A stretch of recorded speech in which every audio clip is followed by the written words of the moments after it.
It is Sunday, Ravens fans, and you know exactly what that means. It is time for my mock draft 3.0. Today, my third mock draft of this offseason, this time with a round one trade. Will it be a trade up? Will it be a trade back? Well, just hold tight for about, probably one more minute, and you'll wait and find out. Before we get into the trade, into the draft, make sure if you guys have not yet, you are hitting that thumbs up button and liking today's video. I would be incredibly appreciative of that. Can we set the record on this one for most likes in a mock draft yet? 262 is the record with the first one. Took a little bit of a step back in the second. Let's get that number up to 300 a day. Again, does not cost you a dime. Helps us out a ton. We would really, really appreciate it. So if we know Eric DeCosta, right, we know that he most likely will be open to a trade down. Eric DeCosta has talked about his draft strategy a lot in his time in Baltimore. He looks at it like a dartboard.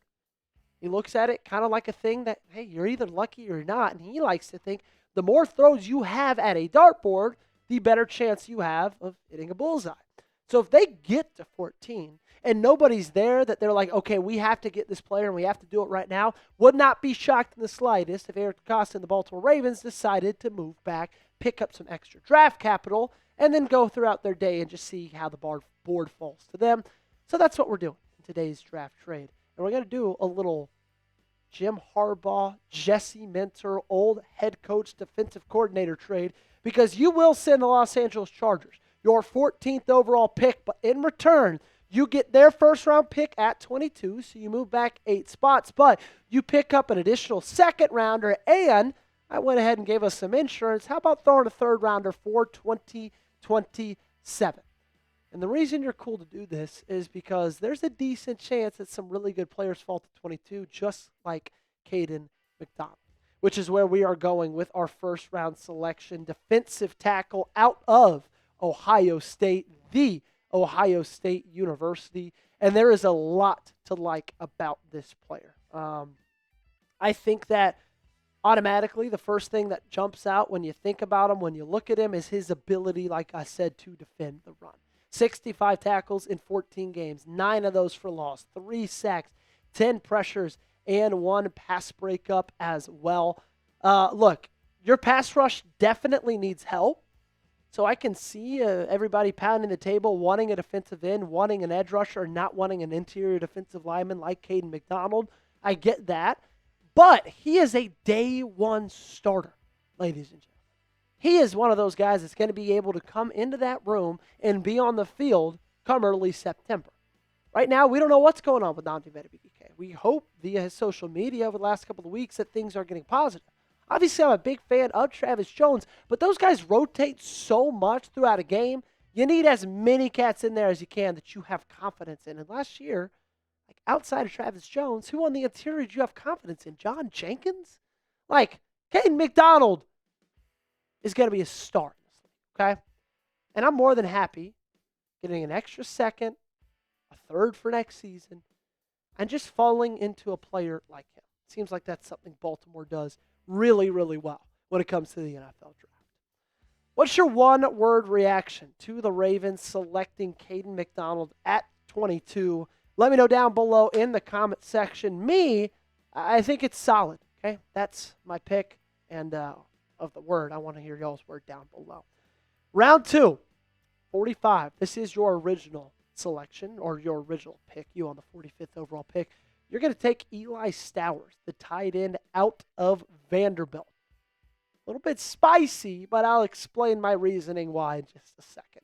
769 yards for the tight end this past season, 12.4 yards a catch, 4 touchdowns, 4 drops. Like to see that go down just a little bit, but nothing absolutely crazy for as physical a position as a tight end is. Isaiah Likely is hitting free agency. And when you signed Mark Andrews in the middle of the season, what that told me was Isaiah Likely most likely is not going to become a Raven again because he's going to hit the open market, and I'm sure you would want him back, but there's going to be a lot of teams that see the promise in him, that see his ability to be a tight end one in this league, and they're going to be able to outbid you. Charlie Kolar, also a free agent this year. And what we know about Declan Doyle is he's a guy who likes to use tight ends a lot. Think about Cole Kmet and Colston Loveland this last year for the Chicago Bears. Those dudes were massive for that offense. A lot of 12 personnel. Hell, even when they're in I formation or power formation, they got a tight end in there instead of a fullback because guys like Declan Doyle and Ben Johnson like to have athletes in there who could do something if they get the ball in their hands. Eli Stowers is exactly that. I really like this player, and he could be that guy that takes over for Mark Andrews throughout this season and then when his career ends up winding down. I think we all agree it was a mistake to extend Mark Andrews, but they did it. So that's just kind of what we got to deal with. Number 3, Chase Bisontis, offensive guard out of A&M. This isn't my first time, I think, picking Bisontis in a mock draft, but that's just because at the value of 55, I really like this selection. I really like the player. Almost 800 snaps this last year for the Aggies, 70.7 pass blocking grade, 62.7 run blocking grade, only 1 sack allowed. The big thing for Chase is you got to get those penalties down. As you see, he had 8 penalties this last year. That is a massive red flag. But really solid anchor in pass protection, and he does a really good job at washing the line of scrimmage in his run blocking. The big question mark with him is just the way that Klein schemed up the Texas A&M offense this last year.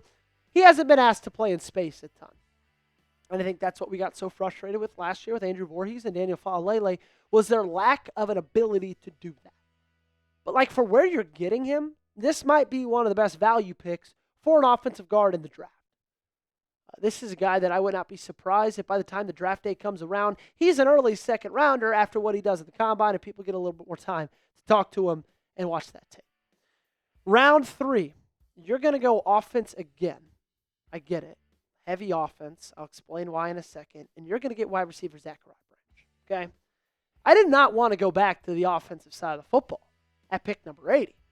And then I saw Zachariah Branch fall to pick number 80, and I could not pass him up. 14 games played for the Georgia Bulldogs, 811 yards, 6 touchdowns. Getting him in the 3rd round, I think, is an absolute steal because this is a dude that's absolutely electric when he's got the football in his hands. It's just he played for Mike Bobo, who calls the offensive plays at Georgia, and Gunnar Stockton, who was their quarterback. Gunnar Stockton isn't known for his ability to throw the football. Gunnar Stockton's known for running, being tough, and driving an old red truck. That's it. If Zachariah Branch was in an offense like, an Indiana, an offense like an Ohio State, like a Tennessee, some of the best offenses in the country, this is a guy I promise you that would be a first rounder. What I don't love about him, though, maybe the reason he's fallen to 3rd is the size, okay? And I don't necessarily think that, if you're a 5'10" wide receiver, you can't make it in the National Football League. That's not what I'm saying. I'm just saying you've already got Zay Flowers on that roster, as your wide receiver 1. He's 5'8". Wallace and Wester, those are small guys as well. It's not like Rashad Bateman's absolutely a massive dude either, but you need bodies in the wide receiver. You need guys that you can count on, that you can have confidence in when they get the ball in their hands, and I think Zachariah Branch is exactly that. When do you think the Ravens should draft wide receiver? Let me know your answer down below in the comment section. And next, don't worry, we're going to go back to the defensive side of the football. This time we're going to go defensive line. Out of Western Michigan, Nadame Tucker, edge rusher with the 115th overall selection. I really like this player. The more tape that I've watched over the last couple of days, the more I have fallen in love. 14.5 sacks, 51 pressures, overall PFF grade of 90.6, pass rush grade of 92.7, win percentage versus a true pass set, 40.8%, first in college football. I get it's a very PFF stat, but still impressive nonetheless. This was a little bit risky, just given the talent that he played at the collegiate level. Western Michigan, are they in the MAC, gentlemen? I believe they are. Western Michigan, playing in the MAC. It's not, against the stiffest competition, stiffest of offensive lines, but still, man, anytime you see that amount of production, that just pure ability to rush the passer, that's going to catch my eye. You know what should catch your eye? Our Minter is coming merch. Right now, you can go to chatsports.com/Minter and get yours today. We got the hoodies. We've got the t-shirts. And if you want both, you could save $10 on your order as well. I put that link in the comments and description of today's video. So make sure you check it out and get yourself some before it is all gone. It is the first merch we've ever done on this channel. Okay, so if you want to be a part of Ravens Rundown history, make sure to snag yours as well. If you are excited about the new era of the Baltimore Ravens under head coach Jesse Minter, make sure to get yourself some as well. And that way, when you wear it around and people ask you where you got the t-shirt, you can brag on it, say, hey, look, my favorite YouTube channel. If you love the Baltimore Ravens, you'll love them. You know what? We got each other covered. Okay, chatsports.com/Minter. Get yours today.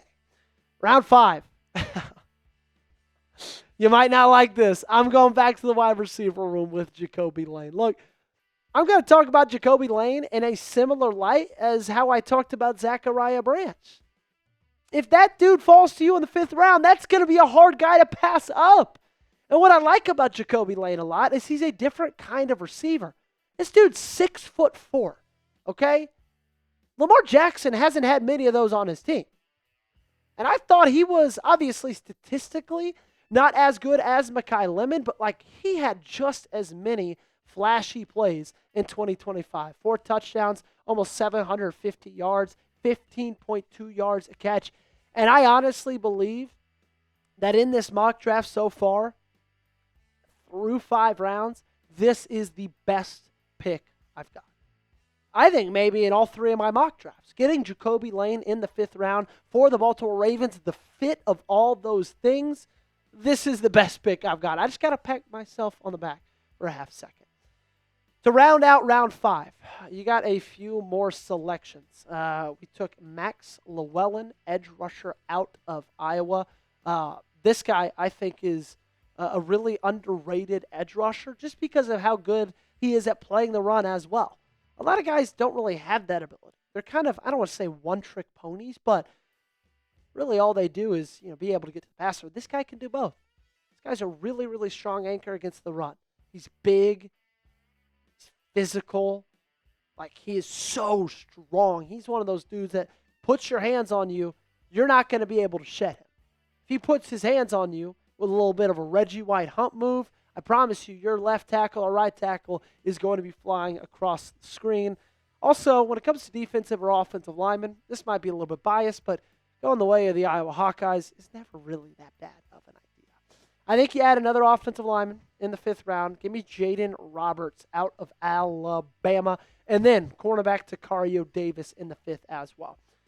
By the time I got here to get Zachariah Davis, I kind of was like, maybe I should have taken a cornerback a little bit earlier because I do believe it is a top need. But I do think Zachariah Davis is a really good player. You also got to remind yourself that a guy like Robert Longerbeam didn't play this entire last year. He's a cornerback, a young guy you're really, really excited about. He just had a lot of injuries to the young guys in that room, which is unfortunate because they didn't get to develop as much as you maybe would have hoped, but you also kind of forget those guys are there in the room in the first place. In the 7th we go, Eric O'Neal, edge rusher out of Rutgers with the 249th overall pick. Just add more competition. It's a really, really small room as we currently sit before free agency. I mean, it's Adisa Isaac, Mike Green, and Tavius Robinson. That's it. And then we're going to round things out with a linebacker all the way from Utah. Go ahead and give me Lander Barton, number 8, big-bodied linebacker. What I don't love about Lander is I don't want to say lack of athleticism, but like he's not the best in pass coverage. He's not the fastest, but he's one of those guys that, look, he's not going to miss a tackle when it gets to him, okay? So that is my last selection. That is my 3rd mock draft. We start off with a bang. Get Kayden McDonald all the way to Eric O'Neal. We actually round things out with Lander Barton in the 7th. Grade this mock draft for me in the comments, A, B, C, D, or F. And we're going to get on out of here. Appreciate you guys for hanging out with us. Make sure you are following on socials. Make sure you are subscribed to the channel. Daily Ravens videos right here. Don't worry about the holiday tomorrow. We got you another video, so we'll see you then.